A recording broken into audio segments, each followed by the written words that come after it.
Biomolecules में सबसे पहली चीज ये है कि जो केमिकल्स लिविंग सिस्टम में इन्वॉल्व है, मतलब जिसका रिलेशन आपकी बॉडी से है, किसी लिविंग ऑर्गेनिज्म की बॉडी से है, उसको हम जरूर पढ़ेंगे यहाँ पे। वहाँ पे उस चीज को जब हम एनालाइज करेंगे तो हम नोटिस क्या करेंगे कि वो सब के सब केमिकल्स हैं। जैसे बोला जाता है ना कि जब एक क्वेश्चन बच्चों से पूछा जाता है कि जब हम अर्थ पे लाइफ की इवोल्यूशन के बारे में बात करते हैं, तो जो इवोल्यूशन हुआ है तो किस लेवल से स्टार्ट हुआ है, क्या सेलुलर लेवल से ही स्टार्ट हो गया क्या? फिर एक ऑप्शन में आपको मॉलिक्यूलर लेवल भी लिखा होता है, तो वहाँ पे बच्चों को क्या करना होता है, मॉलिक्यूलर लेवल जो है वो लिखना पड़ता है, वहाँ से वो स्टार्ट हुआ है। ठीक है, तो यहाँ से आप एक कंक्लूजन क्या निकाल सकते हैं कि अगर आपको बायोमोलिक्यूल्स की पढ़ाई करनी है तो आप उन सारे मॉलिक्यूल्स के बारे में पढ़ाई कीजिए जो कि आपको किसी भी कहीं भी लिविंग टिश्यू से मिलेगा। तो इसके डेफिनेशन के बारे में जब हम लोग बात करते हैं तो साफ साफ हम पहली बात यही बोलते हैं कि all the molecules which play a very important role in formation of biomass।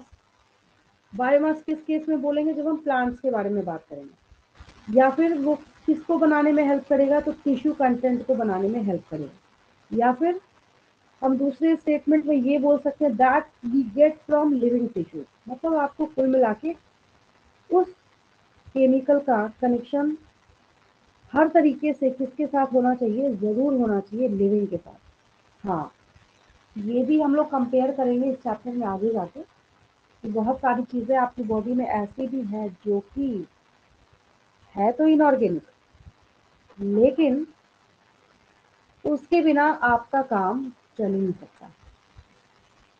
जैसे as for example sodium, potassium, calcium का कितना बड़ा रोल है आपकी बॉडी में, मैग्नीशियम है, ठीक है, बहुत सारे कंपाउंड हो गए जैसे सोडियम क्लोराइड है, कैल्शियम कार्बोनेट है, फॉस्फेट है, सल्फेट है, मतलब ये सब होंगे इनऑर्गेनिक, लेकिन आपकी बॉडी में बहुत इंपॉर्टेंट रोल जो है वो प्ले करेंगे। ठीक है, तो सबसे पहले जब बायोमोलिक्यूल्स को आप एनालाइज करते हैं, ये क्या है, किस चीज का सेटअप है पता है आपको, ये मिलर साहब का एक्सपेरिमेंट है। 10th क्लास में बच्चों को जब इवोल्यूशन पढ़ाया गया तो वहाँ पे एक बॉक्स में थोड़ा सा मिलर से एक्सपेरिमेंट बच्चों के लिए लिखा गया है, ज़्यादा नहीं, लेकिन इतनी सी बात उसमें ज़रूर बताई गई है कि ये जो मिलर एक्सपेरिमेंट है उसमें उसका जो प्रोडक्ट बना, मिलर एक्सपेरिमेंट का प्रोडक्ट क्या बना, तो मिलर एक्सपेरिमेंट का प्रोडक्ट बना एमिनो एसिड। ठीक है, और एक और चीज़, जब जब एमिनो एसिड का जिक्र आता है तो मैं ये भी बात बच्चों को बोलती हूँ कि एमिनो एसिड का जो स्ट्रक्चर आपको याद नहीं रहा तो आपको ऐसा नहीं कि मैं अभी सिर्फ बायो पढ़ा रही हूँ तो आपको दिक्कत आएगी, आपको पूरी लाइफ दिक्कत होने वाली है फिर आगे जाकर, क्योंकि कहीं ना कहीं ना चाहते हुए भी डायरेक्टली और इनडायरेक्टली एमिनो एसिड का जो जनरल फॉर्मूला है ये मैं बार बार बच्चों से पूछती हूँ। अभी मैंने बोला ना chapter 6 that is molecular basis of inheritance, जो क्लास 12 में, ठीक है, उस 12th क्लास में बच्चों को क्या करना है, अलग अलग एमिनो एसिड का नाम जो है वो कोडोन चार्ट के अंदर सीखना है। अमीनो एसिड का नाम स्ट्रक्चर तो आप तब सीखेंगे ना जब आपको ये याद होगा, ये याद ही नहीं तो क्या सीखेंगे, ये भी समझेंगे यहाँ पे ध्यान से। अमीनो एसिड के स्ट्रक्चर में सबसे अच्छी बात क्या होती है, टोटल 20 टाइप के अमीनो एसिड में ये NH2 as it is copy paste रहेगा, ये हाइड्रोजन कहीं नहीं भागेगा, ये कार्बोक्सिल ग्रुप कहीं नहीं जाएगा, और ये बीच में कार्बन टेट्रावैलेंट है तो ये बीच में जो बैठा हुआ है यहाँ पे ये अल्फा कार्बन कहीं नहीं जाएगा, सिर्फ आपको R बदलते जाना है, अमीनो एसिड का नाम बदलते जाएगा।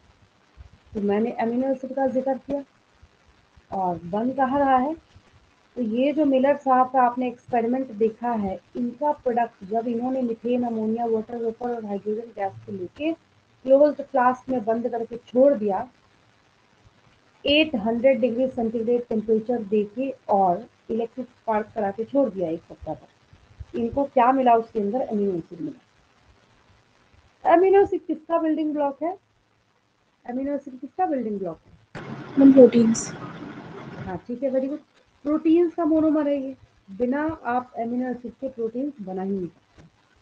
तो प्रोटीन प्रोटीन प्रोटीन, तो लिविंग टिश्यूज आपने पढ़ना स्टार्ट किया तो हर जगह जो है वो प्रोटीन के बिना तो आप किसी चीज को पढ़ ही नहीं सकते। तो इतने डिस्क्रिप्शन के बाद आपको कौन सी बात समझ आई कि हम लोग अब क्या कर सकते हैं, बायोमोलिक्यूल्स की डेफिनेशन को लिख सकते हैं। जो अभी तक आपने इतने एक्सप्लेनेशन से जो आपने सीखा, तो हम लोग यहाँ पे बोलते हैं all the carbon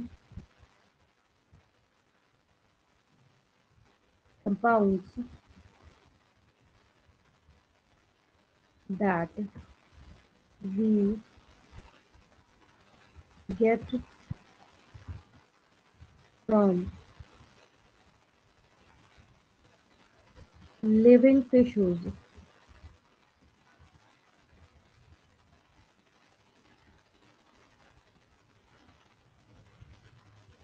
are termed as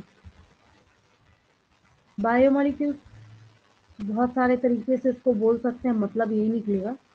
इनको हम क्या बोलेंगे, बायोमोलिक्यूल्स बोलेंगे। पहली बात। अब अगर ये मैं फर्स्ट क्लास बता रही हूँ, क्योंकि इसके बाद मैं जब बोलूंगी, मैं बोलूंगी फर्स्ट क्लास में मैंने ये बताया था, बच्चे बोलेंगे मैम क्या बताया था आपने फर्स्ट क्लास में। तो मैं पहले ही आपको ये बात बोल रही हूँ कि मैं अभी फर्स्ट क्लास में यहाँ पे फॉर एग्जाम्पल करके जो मैं ये लिख रही हूँ, मैं यहाँ पे 4 लिखने जा रही हूँ। सबसे पहले मैंने आपको यहाँ पे बोला नंबर 1 इज, आपको जिस सीरीज में जो पढ़ने का मन कर रहा है, तो बच्चे क्या करते हैं, सबसे पहले प्रोटीन्स पढ़ते हैं। अब हमने प्रोटीन के डिस्क्रिप्शन से स्टार्ट किया है, तो बच्चे भी क्या करते हैं, सबसे पहले प्रोटीन्स पढ़ने का काम करते हैं। तो मैंने क्या किया, यहाँ पे लिखा प्रोटीन। सेकेंड में मैंने यहाँ पे लिखा पॉलीसेकेराइड, मतलब इसके अंदर हम कार्बोहाइड्रेट पढ़ेंगे।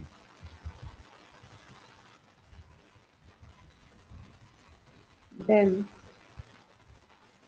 Next lipids and then nucleic acids.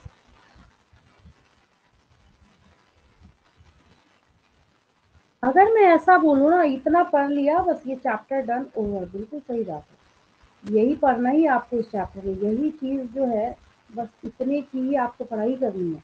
पूरा चैप्टर जब आप टर्न करके देखेंगे, protein, structure of protein, type of protein, कितने टाइप के प्रोटीन होते हैं, बॉडी में कहाँ कहाँ प्रोटीन पाया जाता है, प्रोटीन का क्या इंपॉर्टेंट रोल है, पढ़ा बस, प्रोटीन ओवर, पूरा डिटेल है।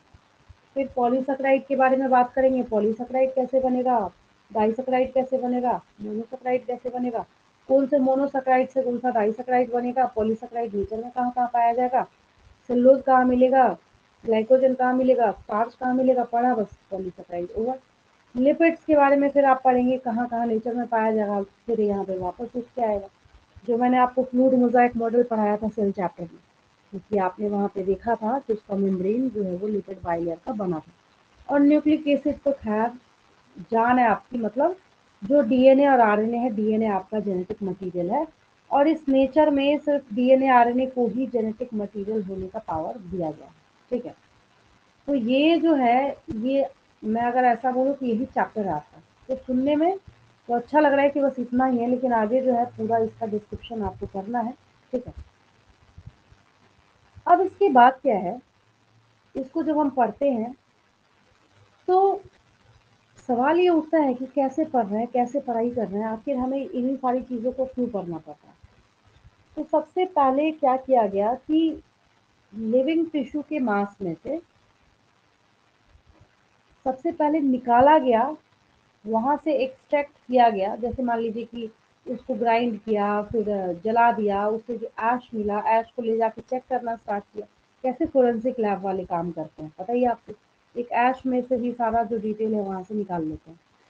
तो ठीक उसी तरीके से उसमें जब आपने एनालाइज करना स्टार्ट किया, तो आपको पता चला कि भाई ऐसा है, चाहे कुछ भी हो जाए और किसी भी लिविंग ऑर्गेनिज्म का अगर आप ऐश उठा के लाएं या किसी लिविंग टिश्यू को ग्राइंड करके ही आप उसकी पढ़ाई करें तो आपको उसके अंदर ये सारे के सारे बायोमोलिक्यूल्स जो हैं ये देखने को ज़रूर मिलेंगे और कहीं ना कहीं किसी न किसी फॉर्म में ज़रूर अवेलेबल और प्रेजेंट होगा। ठीक है, दूसरी बात ये कि प्रोटीन, पॉलीसेकेराइड, लिपिड्स और न्यूक्लिक एसिड, शायद आपने इस तरीके से कभी सोचा नहीं होगा, पढ़ा भी होगा बायोमोलिक्यूल्स चैप्टर, तो इस तरीके से आपने नहीं सोचा होगा कि इनमें से किसी को भी आप विदाउट कार्बन बना ही नहीं सकते। तभी जब हम बायोमोलिक्यूल्स को डिफाइन कर रहे थे तो यहाँ पे मेंशन करा ऑल द कार्बन कंपाउंड।